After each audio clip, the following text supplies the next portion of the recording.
Today, papakita ko sa inyo kung paano magpalit ng front brake pads ng Honda City 2004 to 2007 model. Tara! Kung walang jack stand, pwede gumamit ng gulong. Para sa pagbaklas, kailangan ng 19mm deep socket at impact wrench. Kung wala kayong impact wrench, pwede naman kayo gumamit ng breaker bar or cross wrench.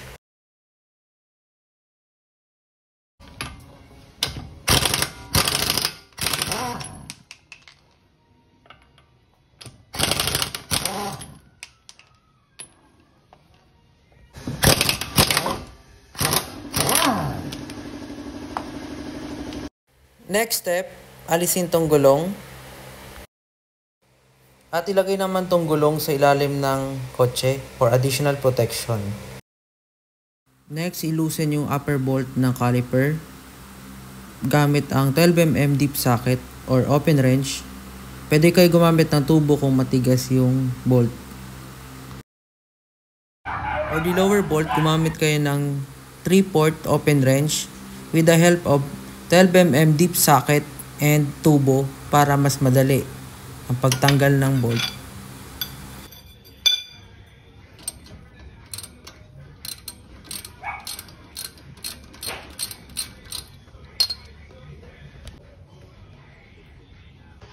Sa pagbukas ng caliper, gumamit kayo ng crowbar or flat screw kung meron kayong matibay.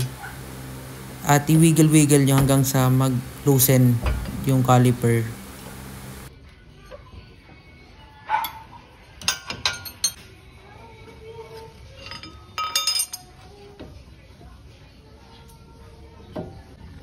Next thing to do, i-check nyo yung piston kung may mga sign of leak.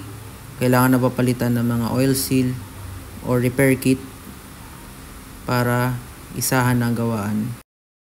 And also don't forget na i-check yung brake hose, baka kailangan na ng replacement.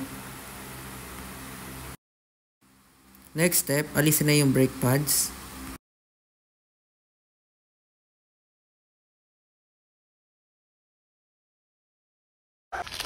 Before kayo mag-install ng brake pad, always double check kung tama yung size na nabili nyo.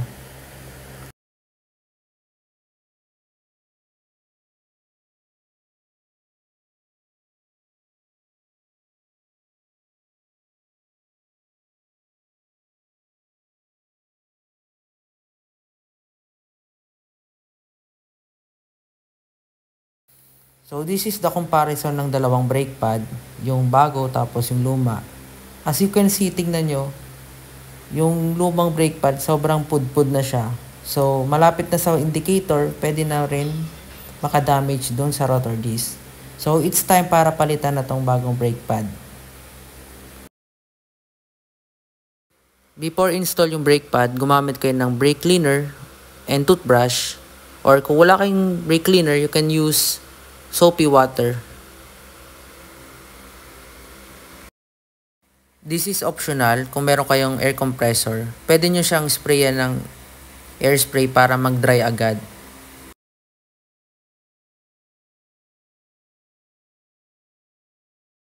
Next step, babalik natin tong piston sa original position or 0-0 dahil makapal yung bagong brake pad compared dun sa dating nakakabit.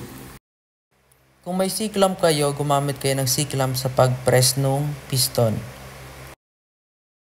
Alternative way, kung walang C-clamp, gamit yung lumang brake pad, tapos yung breaker bar or crowbar, or kung meron kayong flat screw, dahan-dahan nyo ibalik yung piston, itulak nyo pabalik, tulad na itong sa video, gayahin nyo itong process, hanggang sa maging 0-0 ulit yung piston. Next step, install tong bagong brake pad. Pero before ko ilagay, maglalagay ako ng konting grasa. Sa pag-install ng brake pad, same lang kung paano nyo binaklas kanina, kabaliktaran lang yung procedure. Ipasok nyo lang doon sa slot kung saan nyo tinanggal kanina. Pero bago nyo ilagay, lagyan nyo ng konting grease para maganda yung play.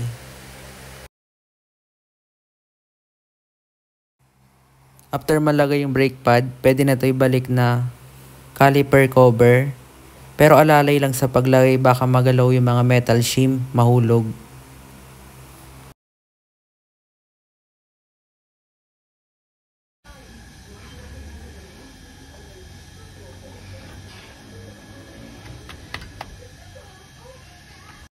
Next, ibabalik ko na tong bolt ng lower part ng caliper. Pero before ko ilagay, lalagay ako ng konting grease para iwas corrosion.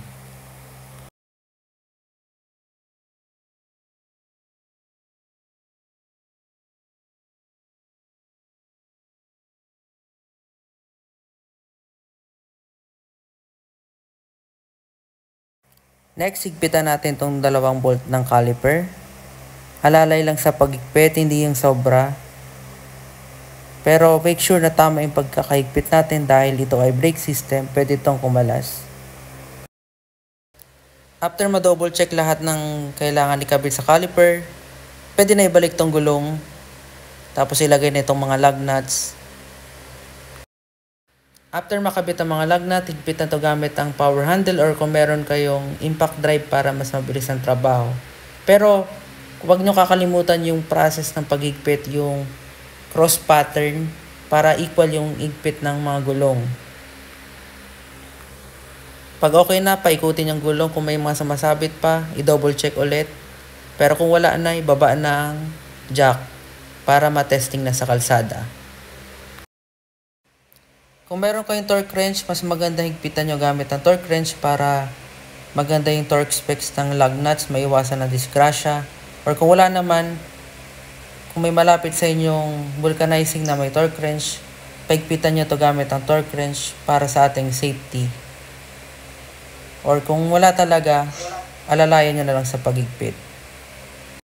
Dito ko natatapusin tong video na to. Sana nagustuhan nyo itong ginawa kong tutorial. Abangan nyo yung mga susunod kong upload na mga DIY na pag-repair.